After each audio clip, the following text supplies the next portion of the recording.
The morning of the 47th day of the siege, Admiral Zektar stood on the bridge of the hegemony flagship Dominion's Wrath, watching the dying planet below. Smoke rose from a dozen cities on Kepler 442b, the last human colony still fighting. Back. Admiral, came the voice of his tactical officer. The humans are launching another desperate assault from their underground bunkers. Zektar's four eyes narrowed as he studied the tactical display. For 3 years, the hegemony had been systematically crushing human resistance across the galaxy. World after world had fallen to their superior technology and overwhelming numbers. The humans were primitive, barely spacefaring for 2 centuries. They should have surrendered long ago. Pitiful, Zektar muttered, his translator converting his words to standard hegemony. How many ships do they have left? 7 battered cruisers, Admiral. Maybe a dozen fighters. They cannot possibly. The tactical officer's words died in his throat. Every alarm on the bridge began screaming at once. Sir! The sensor operator's voice cracked with panic. Unknown contact. Massive energy signature appearing at the system's edge. Zektar spun toward the main display. What he saw made his blood freeze. A single ship was emerging from what looked like a tear in space itself. Not a jump gate. Not hyperspace. Something else entirely.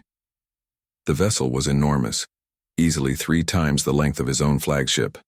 Its hull was a dark, matte black that seemed to absorb light. Strange energy patterns danced across its surface, like living lightning.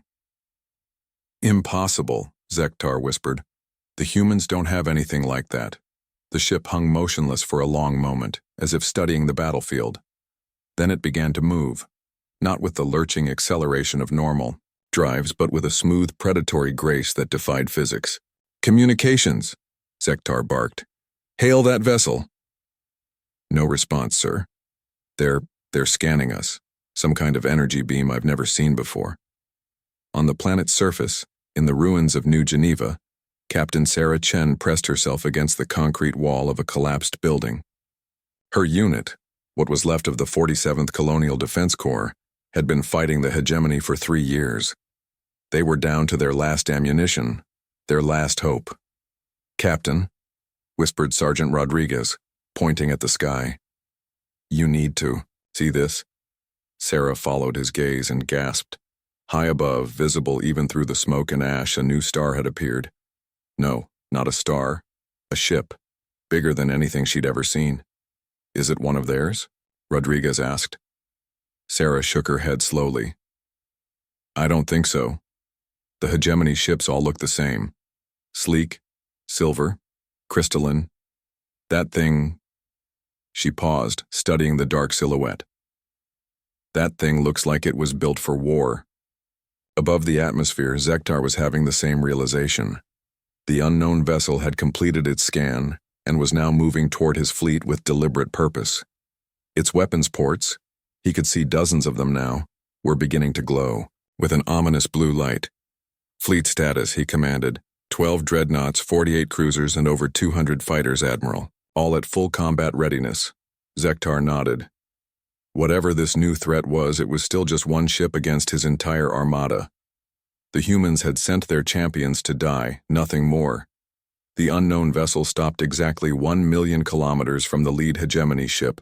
Then, impossible as it seemed, a voice echoed across every communication channel in the system. It spoke in perfect hegemony standard, but with an accent that sent chills down Zektar's spine. Hegemony forces, this is Captain Marcus Webb of the Terran Federation battleship Indomitable. You have exactly 60 seconds to cease your bombardment and withdraw from this system. Zektar couldn't help but laugh. One ship? They send one ship against my armada? He opened the channel. Human. Captain, I'm Admiral Zektar of the Hegemony First Fleet. You are outgunned, outnumbered, and out of your mind. Surrender now, and I will grant you a quick death. The response came immediately, calm and steady. 55 seconds, Admiral. Weapons free, Zektar roared. Destroy that ship. What happened next would be remembered in hegemony space as the day the Empire died. The first wave of hegemony missiles, over 1,000 of them, streaked toward the Indomitable. But as they closed the distance, something impossible occurred. The dark ship's hull began to shimmer, and the missile simply passed through it. Phase technology, breathed the tactical officer. But that's impossible. The theoretical energy requirements alone. His words were cut off as the Indomitable returned fire. Blue lightning erupted from its weapons ports, not in straight lines but in writhing, living streams that reached out like grasping fingers. Each bolt found a target, and wherever they touched, hegemony ships didn't just explode, they dissolved. Their matter converted instantly to energy. In 30 seconds, half of Zektar's fleet simply ceased to exist. "Impossible," he screamed. "No single ship has that kind of power." The Indomitable began to accelerate, still firing those devastating energy weapons. But now Zektar could see something else, smaller shapes detaching from its hull. Fighters? No, these were something else entirely. They moved like living things, twisting and dodging through the space battle with an agility that defied explanation. Each one carried weapons that punched through hegemony shields as if they were paper. "Admiral," his communications officer's voice was barely a whisper. "We're receiving a message, audio only." The voice that filled the bridge was different this time, younger but no less confident. "Hegemony Fleet, this is Commander Elena Vasquez of the Indomitable's fighter wing. Just so we're clear, this isn't a battle. This is an eviction. Notice." On the planet below, Sarah Chen and her unit watched in stunned silence as the sky above them lit up with explosions. Hegemony ships, massive vessels that had seemed invincible, were falling like burning stars. "My God," Rodriguez whispered. One ship is destroying their entire fleet." Sarah activated her emergency communicator, hoping against hope that it would reach the mysterious vessel.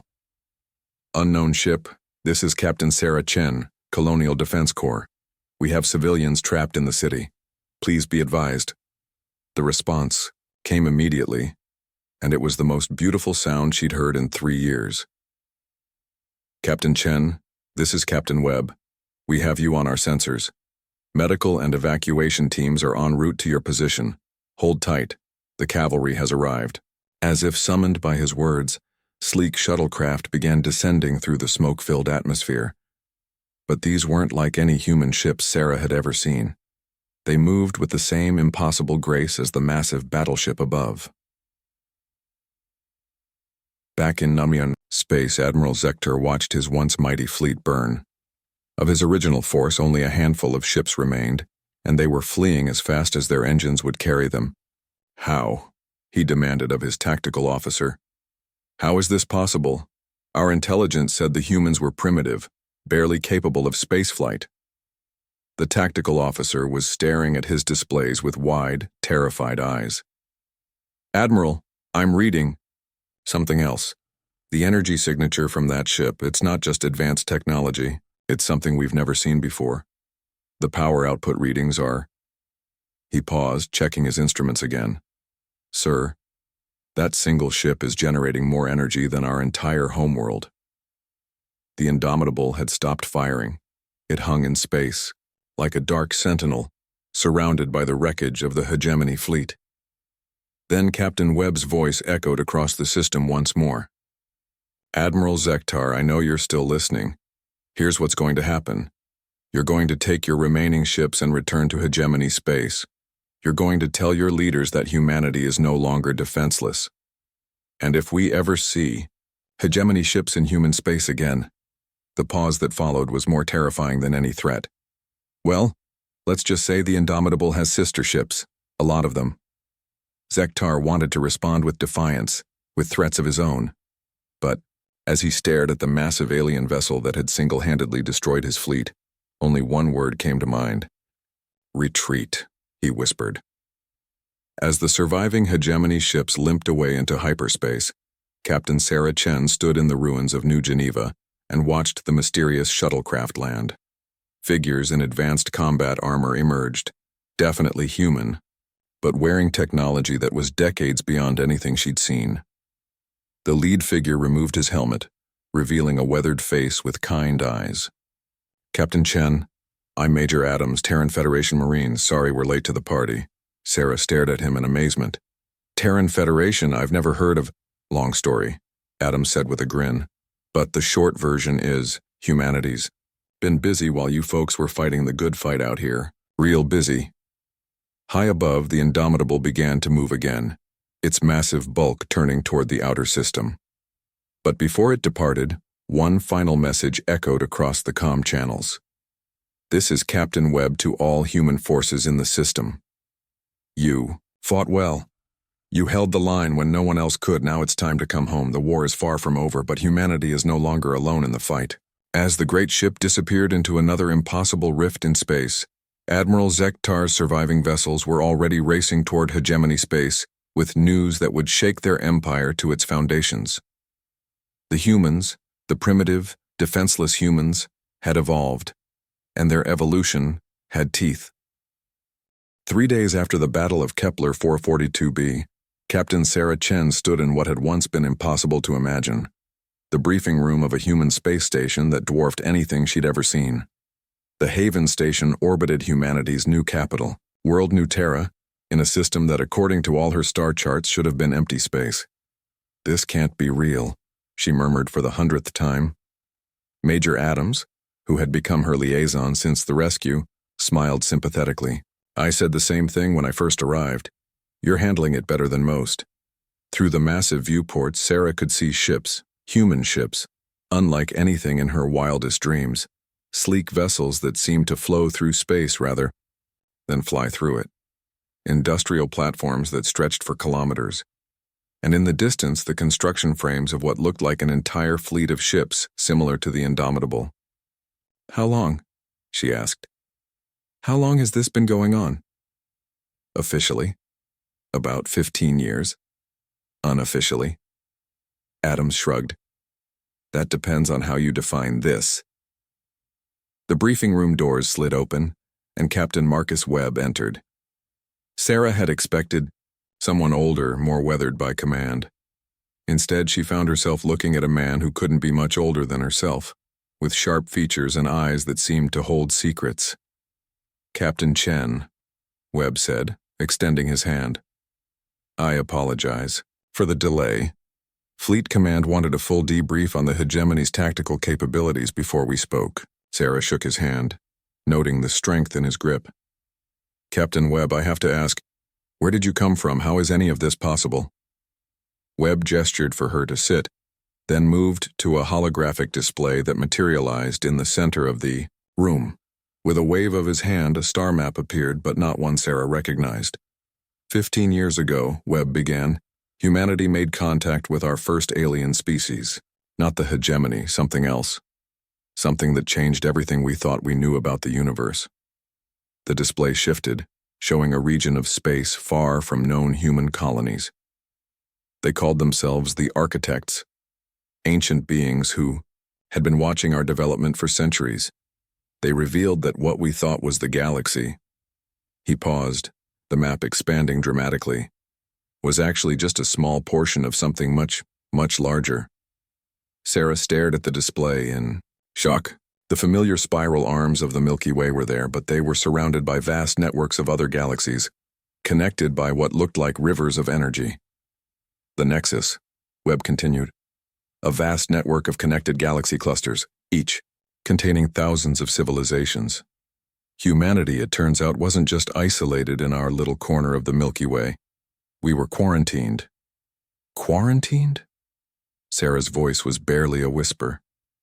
The hegemony, Webb said, and his voice carried a cold anger, has spent the last 1,000 years systematically destroying or enslaving every emerging civilization in our local cluster. They told the other powers in the Nexus that our region was primitive and dangerous. They've been keeping us isolated while they harvest our worlds. The implications hit Sarah like a physical blow. My God. How many worlds? How many species? Thousands, Webb replied grimly.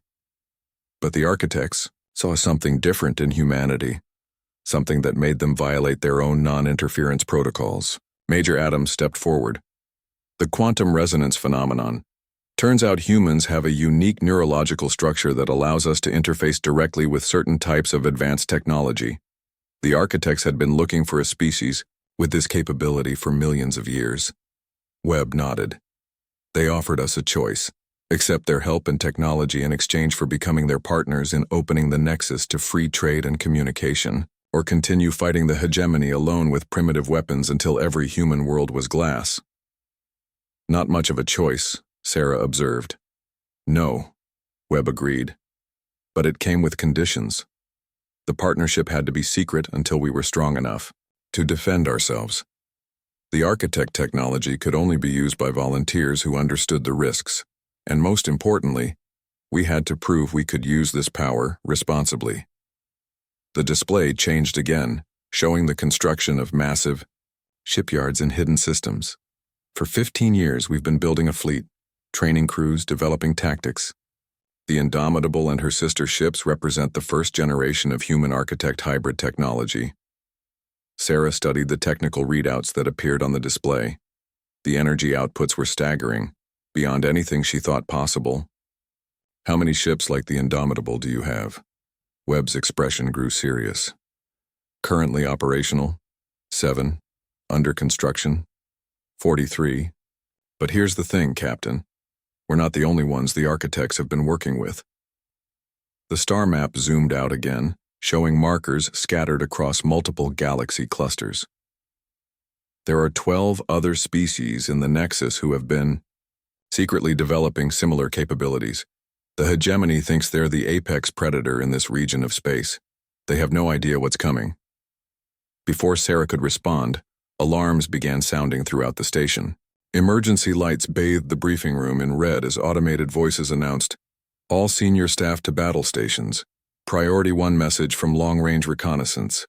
Webb was already moving toward the door. "Captain Chen, I'm afraid your orientation is about to become a field exercise. Would you like to observe a Terran Federation fleet operation?"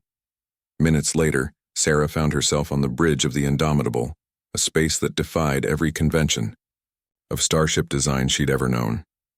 Instead of the typical cramped utilitarian layout of human vessels, the bridge was spacious and organic, with workstations that seemed to grow from the floor like living things. "Report," Webb commanded as he settled into what looked more like a throne than a captain's chair. "Long-range sensors have detected a massive hegemony fleet movement," reported the tactical officer, a woman with cybernetic implants that glowed softly blue. 300 ships, Admiral Corvin commanding. They're heading for the New Shanghai system. Sarah's blood went cold. New Shanghai has 4 billion civilians. No planetary defenses worth mentioning. Webb nodded grimly. They're trying to force us into the open with a massacre. Classic hegemony tactics. He turned to his communications officer. "Send a message to Fleet Command. Request immediate deployment of Task Force Alpha." "Sir," the tactical officer reported. "We're receiving response codes from 6 other Indomitable-class vessels. They're requesting permission to join the engagement." Webb was quiet for a long moment. Then he activated the ship-wide communication system. "All hands, this is the captain.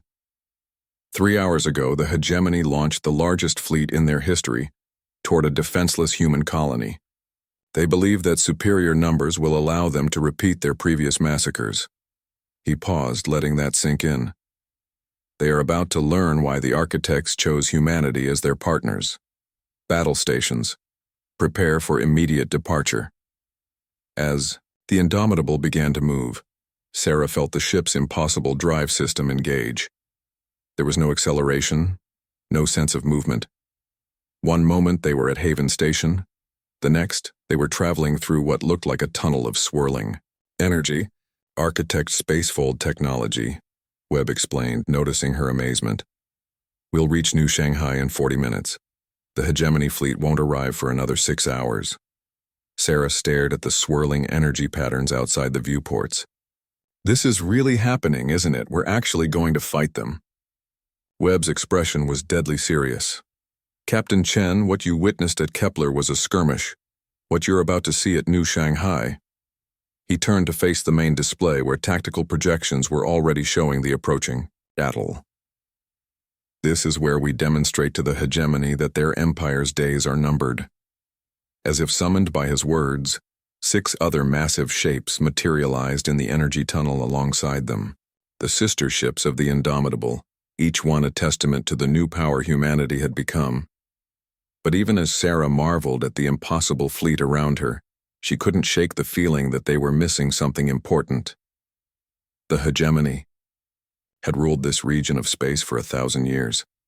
They wouldn't be easy to defeat, and they certainly wouldn't be the only threat waiting in the darkness between the stars. What other secrets did the Nexus hold? And what would humanity have to become to survive what was coming? Admiral Corvin of the Hegemony Second Fleet stood in the command center of his flagship, the Eternal Dominion, and studied the tactical display with growing satisfaction. 300 ships of the line stretched out in perfect formation, the largest force the Hegemony had assembled in over a century. Status report on the human colony, he demanded. New Shanghai system shows minimal defensive capability, Admiral, his tactical officer reported. Orbital platforms with standard defensive batteries, maybe 50 system patrol craft. Nothing that could threaten even a single cruiser. Corvin's mandibles clicked in pleasure. The mysterious ship that had destroyed Admiral Zektar's fleet would have to show itself to defend 4 billion human civilians. And when it did, his overwhelming firepower would reduce it to cosmic dust. Admiral, his communications officer interrupted, we're receiving a priority message from the homeworld. Display it. The holographic form of High Command's Supreme Admiral materialized before him, an elderly hegemony leader whose scales bore the scars of 1,000 battles. Corvin, the Supreme Admiral said without preamble, intelligence suggests the humans may have more advanced capabilities than previously assumed. Proceed with extreme caution. Corvin barely suppressed his irritation. Supreme Admiral, I have 300 ships. Whatever trick they used to destroy Zektar's fleet, it cannot work against a force this size. Perhaps. But consider this. How did a primitive species develop such weapons so quickly? Our intelligence networks detected no such development. Programs. Before Corvin could respond, every alarm in his command center began screaming. Contact! His sensor operator shouted. Multiple contacts. They're everywhere. The main display lit up with targeting indicators. Not the single ship Corvin expected, but 7 massive signatures that had appeared simultaneously around his fleet. They hadn't dropped out of hyperspace or used jump gates. They had simply materialized as if space itself had folded to deliver them. Impossible, Corvin breathed. Then louder. Battle formations, all ships, combat readiness. But even as his ships began to maneuver, something was happening that defied all tactical doctrine. The 7 human vessels weren't attacking. Instead, they were singing. A harmonic frequency filled every communication channel, building in intensity and complexity. It wasn't random. It was structured, purposeful, like the most complex piece of music ever composed. What are they doing? Corvin demanded. His sensor operator's voice cracked with panic. Sir, they're not just transmitting that frequency. They're resonating it through subspace. It's building some kind of interference pattern around our entire fleet. On the bridge of the Indomitable, Captain Webb watched the Hegemony fleet's formation begin to falter as their ships lost coordination. Architect harmonic warfare protocols are active, reported his tactical officer. Enemy fleet cohesion dropping to 40% and falling. Sarah Chen, who had been granted observer status on the bridge, stared in amazement. You're using sound as a weapon? Webb shook his head. Not sound, quantum harmonics. The architects discovered that all matter in the universe resonates at specific frequencies. If you can match and amplify those frequencies. He gestured at the display, where several hegemony ships were beginning to vibrate visibly. You can influence the fundamental structure of their hulls, their shields, even their computer systems. Commander Elena Vasquez, whom Sarah had met during the evacuation of Kepler, was coordinating the assault from her position at the tactical station. Enemy point defense systems are destabilizing. Their targeting computers can't compensate for the harmonic interference. Phase 2, Webb ordered. All ships, synchronized strike pattern. What followed was unlike any space battle Sarah had ever witnessed. The 7 Terran ships moved with perfect coordination, their movements choreographed. Like a deadly dance. Blue energy erupted from their weapons, but instead of random fire, each shot was precisely timed to amplify the harmonic interference. Hegemony ships began to tear themselves apart from within, their own structural integrity fields, disrupted by the quantum resonance, turned against them. Hulls cracked along perfect geometric lines, shield generators overloaded in cascading failures. "My God," Sarah whispered, "you're not just fighting them, you're conducting them to death." Admiral Corvin watched in horror as his mighty fleet dissolved around him. Ships that had dominated space for centuries were coming apart like children's toys. His tactical officers were screaming contradictory reports. His weapon systems couldn't lock onto targets, and his communications array was drowning in that impossible harmonic frequency. "Sir," his tactical officer shouted over the chaos. "New contacts. Something's approaching from the new Shanghai system." Corvin spun toward the display, expecting to see human reinforcements. Instead, his blood turned to ice. The ships emerging from New Shanghai weren't human at all. They were unlike anything in hegemony databases, crystalline vessels that seemed to bend light around them, moving with a fluid grace that spoke of technology far beyond even the mysterious human capabilities. "Unknown vessels," Corvin transmitted desperately. "This is Admiral Corvin of the Hegemony Second Fleet. Identify yourselves immediately." The response came not in words but in images, transmitted directly into the minds of every being in the rear Hegemony fleet. Corvin saw vast cities of crystalline light, beings of impossible beauty and wisdom, technologies that could reshape reality itself. Then came the voice, speaking in perfect hegemony standard but carrying harmonics that suggested vast age and patience. "We are the architects. For 1,000 years, we have watched the hegemony commit genocide against emerging civilizations.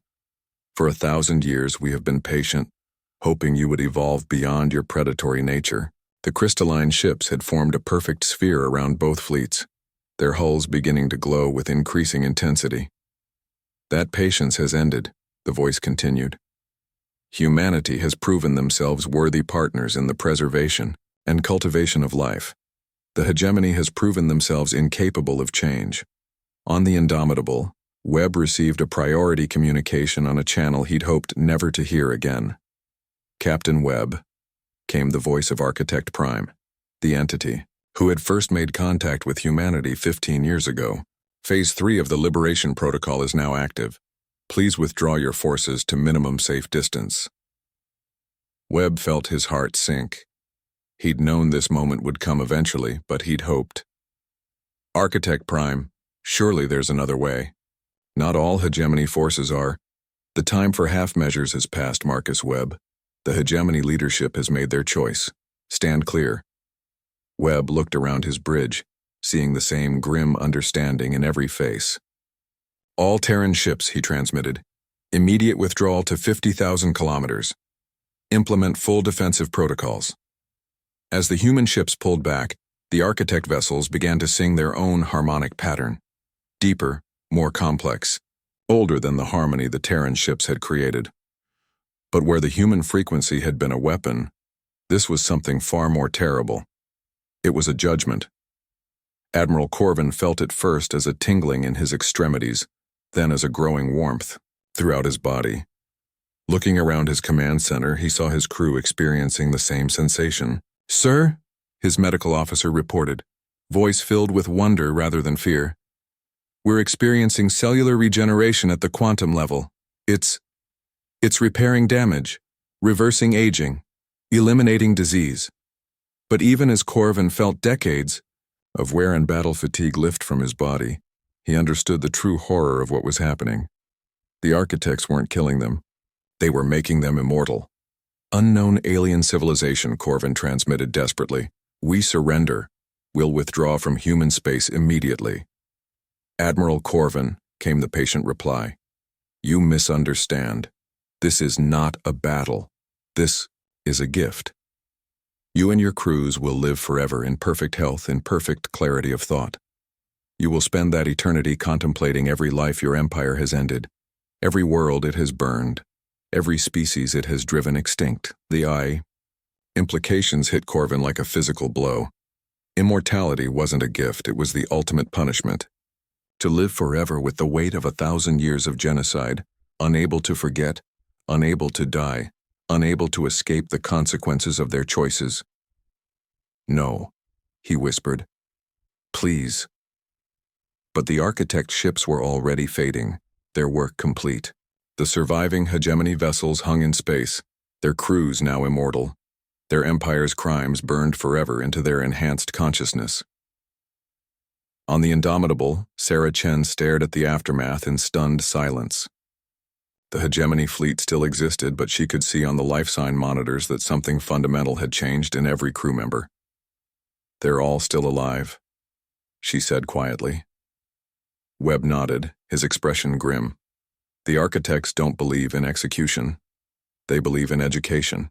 Those crews will spend eternity understanding exactly what their empire did wrong, and they'll be unable to forget a single detail.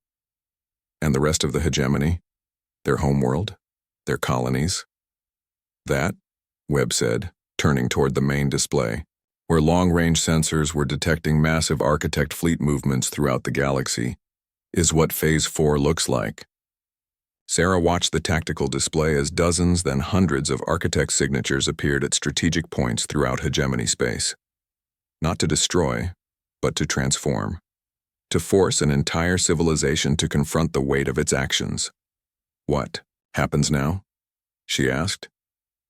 Webb was quiet for a long moment, studying reports coming in from across the galaxy. "Now, Captain Chen, humanity takes its place in the Nexus. The quarantine is ended. The galaxy is open to us." He turned to face her, and she saw both hope and terrible responsibility in his eyes. "The question is, are we ready for what we'll find out there?" 6 months after what historians would later call the architect intervention, Captain Sarah Chen stood on the observation deck of humanity's newest achievement, the New Horizons space station, positioned at the edge of the Nexus Gateway. The gateway itself was a sight that still took her breath away. A massive ring of crystalline structures, over 1 million kilometers in diameter, that created a stable portal between galaxy clusters. Through its center, she could see the swirling lights of the Andromeda Nexus, humanity's first view of an entirely different galaxy. "Still can't believe it's real?" asked a familiar voice behind her. Sarah turned to find Captain Marcus Webb approaching, looking older and more worn than he had during their first battle. The responsibilities of commanding humanity's first diplomatic fleet had aged him, but his eyes still held that sharp intelligence she'd come to respect. "It's not the gateway that amazes me," she replied, gesturing toward the massive structure. "It's everything else." Beyond the observation deck's viewports, space was filled with ships unlike anything from the old galaxy. Vessels that seemed to be grown rather than built, craft that existed in multiple dimensions simultaneously, and others that appeared to be made of pure crystallized music. "The Etherians arrived this morning," Webb said, joining her at the viewport. "Their ships are actually living beings, evolved space whales that developed sapience and learned to manipulate quantum fields." Sarah shook her head in wonder. "And the collective? Those crystalline structures you see? Each one contains the consciousness of an entire civilization that chose to upload themselves into quantum matrices 2 million years ago. They experience reality as pure mathematics." A soft chime announced an incoming message. Webb activated his personal communicator, and a holographic figure materialized, Commander Elena Vasquez, now serving as humanity's chief liaison to the Nexus Council.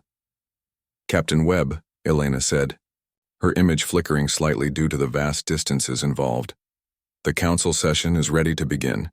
They're waiting for your report on the hegemony situation." Webb nodded. "On our way, Commander.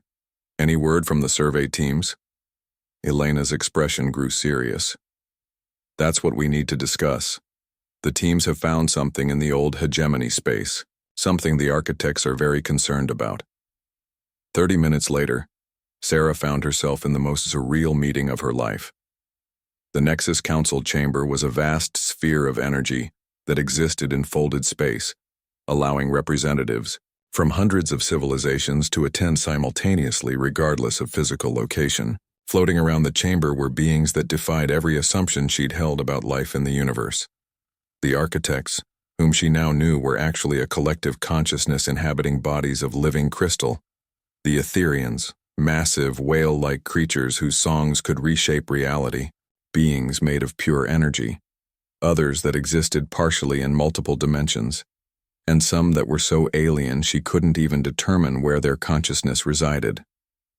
At the center of the chamber, a holographic display showed the current state of former hegemony space. Where once there had been a mighty empire, now there were scattered worlds trying to rebuild under the guidance of their immortal leaders, beings forever changed by their encounter with Architect Justice. The rehabilitation process is proceeding. As expected, reported Architect Prime, its crystalline body pulsing with soft light. Former hegemony leadership has accepted responsibility for their actions and is working to repair the damage done to subjugated worlds. A new voice entered the discussion, deep, harmonic, like the song of whales translated into words. It belonged to Kethavar, an Etherian elder whose species had been among the first to join the Nexus. But that is not why we gather today, Kethavar sang. The survey teams have discovered something troubling in the deep reaches of former hegemony space, something that may explain their aggressive expansion. The holographic display shifted, zooming in on a region of space that looked wrong somehow. Stars were arranged in perfect geometric patterns, and dark energy readings suggested the presence of massive artificial structures. Webb leaned forward in his chair. What are we looking at? Remnants of the predecessors, Architect Prime replied, and Sarah could hear something like fear in its harmonious voice. A civilization that predates even us by millions of years. We thought they had vanished from this reality entirely. Sarah studied the geometric star patterns. The hegemony found something of theirs? Not found, came a new voice, synthetic, precisely modulated, belonging to a representative of the collective. Infected. The hegemony's aggressive expansion, their need to consume and dominate, these were not natural developments of their species. The display zoomed in further, revealing structures that hurt to look at directly. They seemed to exist in too many dimensions simultaneously, their geometry following rules that made no sense to three-dimensional perception. Predecessor technology, Architect Prime continued, operates on principles we do not fully understand. It appears to influence the psychological development of species that encounter it, driving them toward conquest and consumption. The hegemony, leadership was likely exposed to such artifacts centuries ago. Elena Vasquez's voice came through the communication system.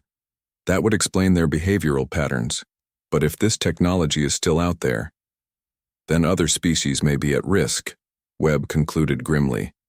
How many other civilizations in this galaxy might have encountered predecessor ruins? The chamber fell silent as the implications sank in. The hegemony hadn't been uniquely evil. They had been victims of an influence that was still active, still spreading. We have identified 17 other civilizations showing similar aggressive patterns, the collective representative reported. The contamination appears to be spreading through trade routes and exploration networks. Sarah felt a chill run down her spine. Are humans at risk? Architect Prime turned its attention toward her, its crystalline features somehow conveying reassurance. Your species appears to have natural resistance to predecessor influence. The same neural structures that allow you to interface with our technology seem to provide protection against their mental contamination. Which is why Kethavar's song took on urgent undertones. Humanity must take the lead in addressing this threat. You can go where others cannot. Investigate what others dare not approach. Webb stood up slowly, understanding.